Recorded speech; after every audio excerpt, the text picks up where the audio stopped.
Hello, Fredak here. Fred ACC, all one word.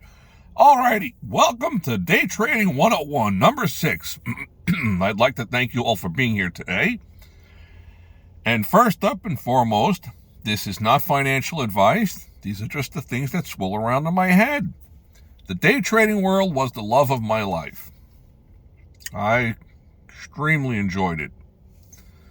That was my earlier career in life. The goal of my postings on my Day Trading 101s is to leave a legacy for those of you who wish to learn about trading the stock markets or how to approach sports wagering, the horse races, cryptocurrencies, everyday life's lessons, trying to leave something behind while I'm still vertical before I go horizontal. Okay, that's the goal of my postings on here. So, some of my stuff might be redundant over time, but the idea is that we are going to try to establish an upgrade to the general technological equipment and get a day trading streaming video going.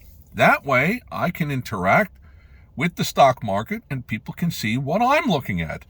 Each one of you can cull different ideas from different sources, whether it be me, the guy or gal next to you on the bus, watching a TV show, whatever. I will share all of this with you. Knowledge is power.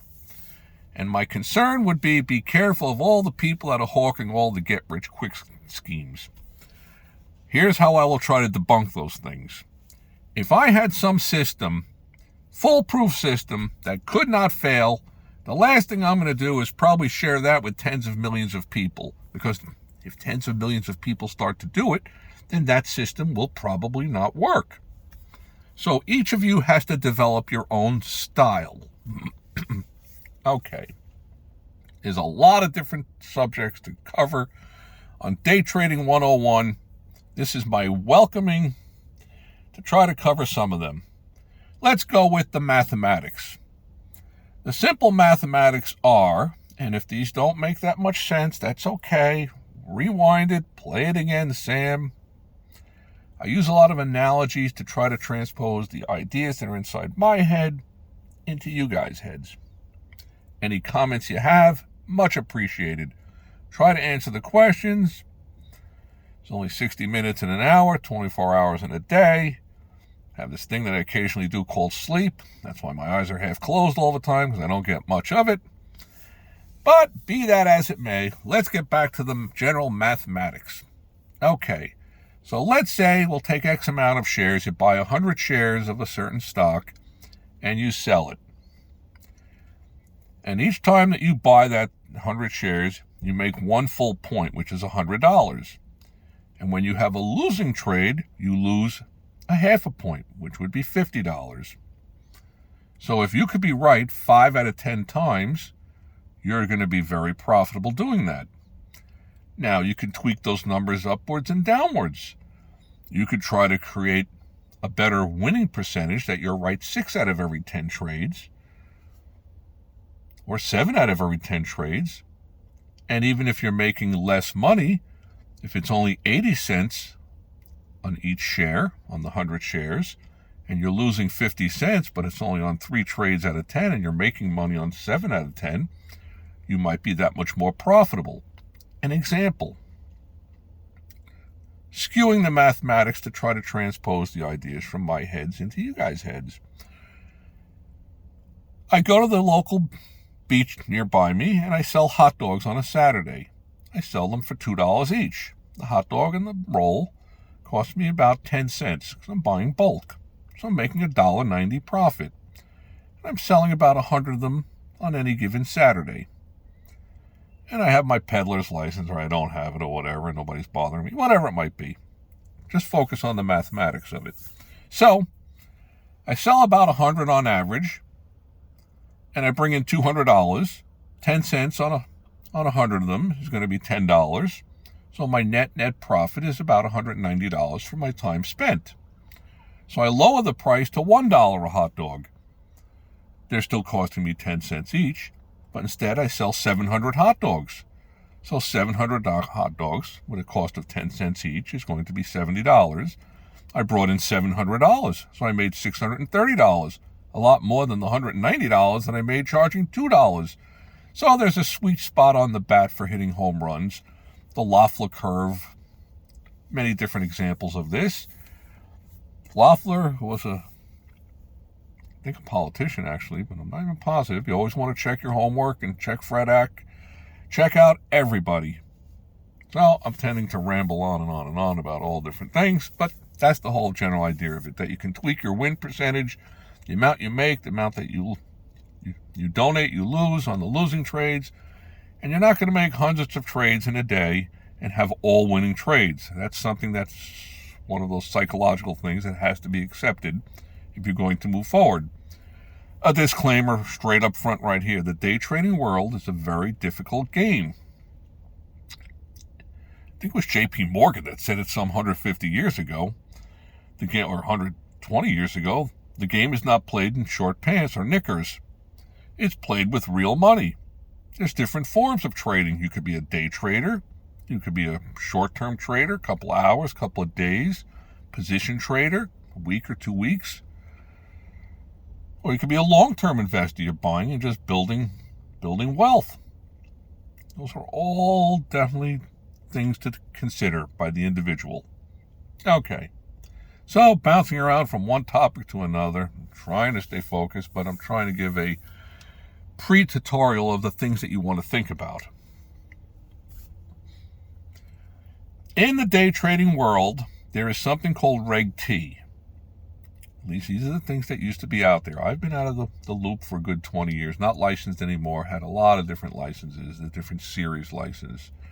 Series 763, 824, Series 3, Series 55, Trader's License, yada, yada, yada. It all doesn't matter. Everybody's got a story to tell, and nobody really cares. So, Reg T was trade date plus 3. That was the settlement for the monies. So if you bought something on Monday, your money wasn't cleared until Thursday or Friday. But the way that these discount brokerage places created the opportunity for people to flip their money around many times, to get around that, they created something called a pattern day trader. To be a pattern day trader, you used to have to fill out a lot of different paperwork to show that you were an acclaimed and a knowledgeable investor. I don't think that's in place anymore.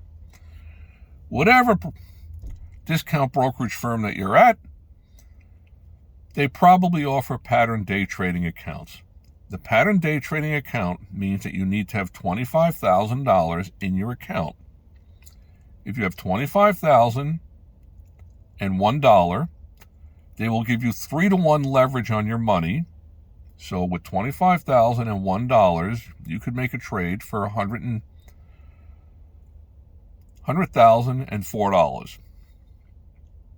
You could buy, sell all day long, as long as you don't go below the $25,000 threshold.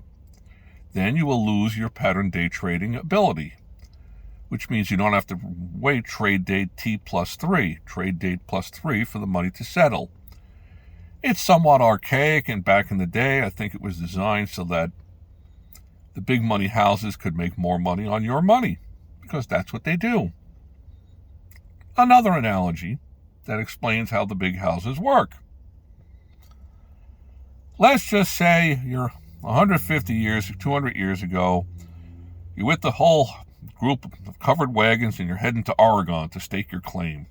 So you're going across the plains, there's 15 covered wagons with families, and they've got the mule, the cow, the goats, and this and that or whatever.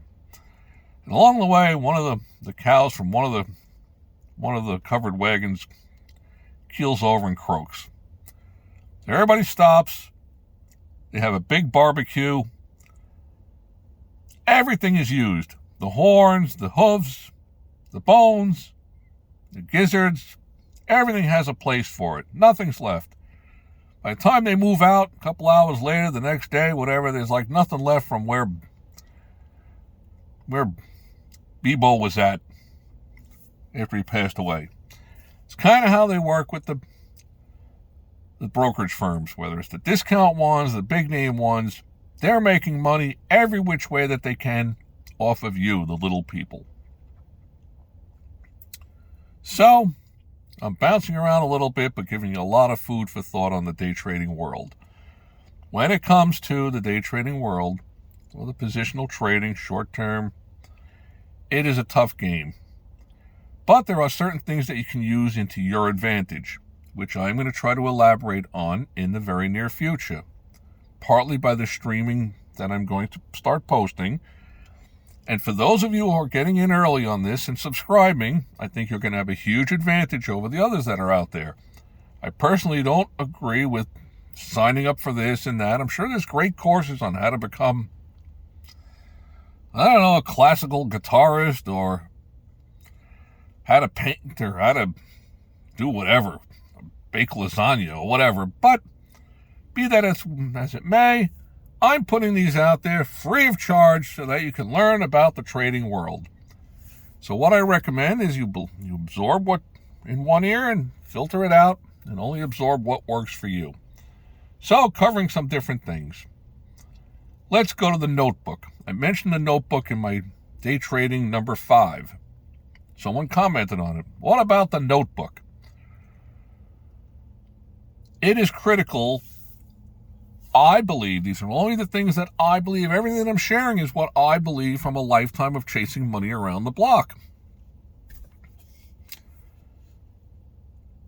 You're always trying to improve your game, kind of like the golfer.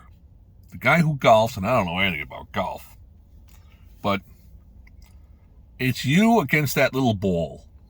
That's what I gather of it. And you're always trying to improve your game. No matter how good you get, you're still trying to improve. That was the Kobe Bryant way. Guy was one of the hardest workers, phenomenal, which is why he was at such a tremendous athletic ability and still looking to improve, always looking to improve. So with the notebook, you write down the trades that you do. You write down what you buy, when you sell it, and you review these things at the end of the day after they ring the bell at 4 o'clock. It's the only way you're going to start to notice a pattern.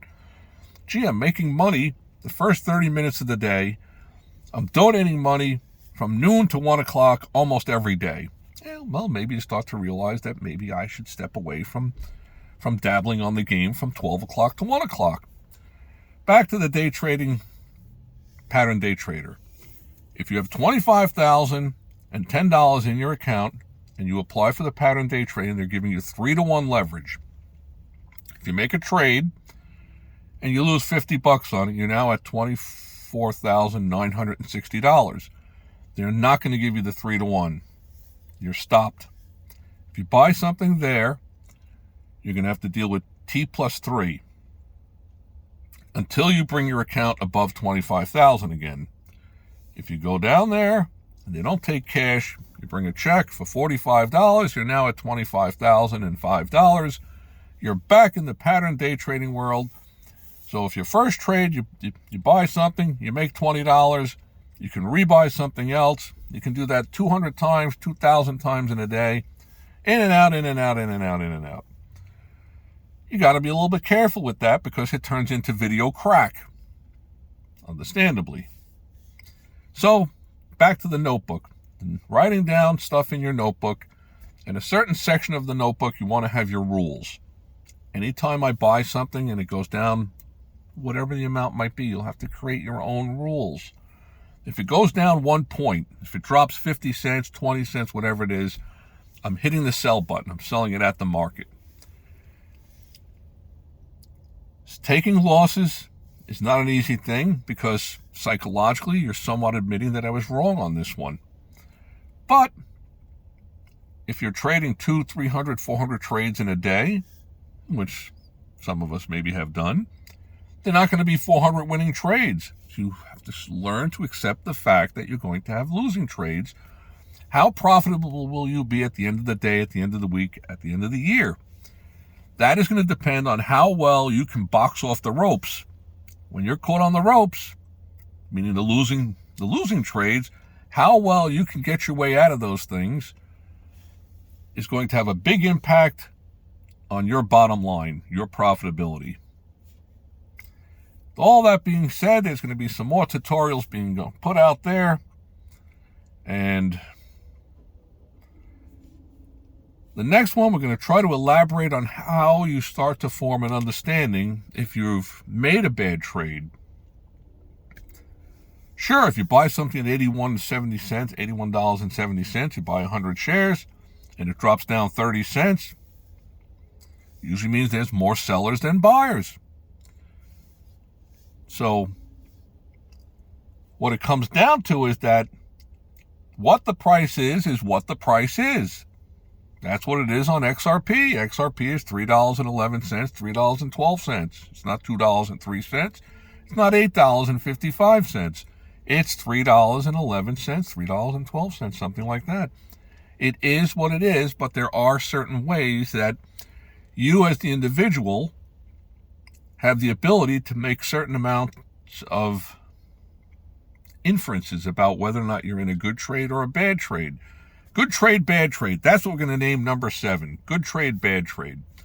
All right, I want to thank you all for being here. This is my introductory to the day trading world. Welcome.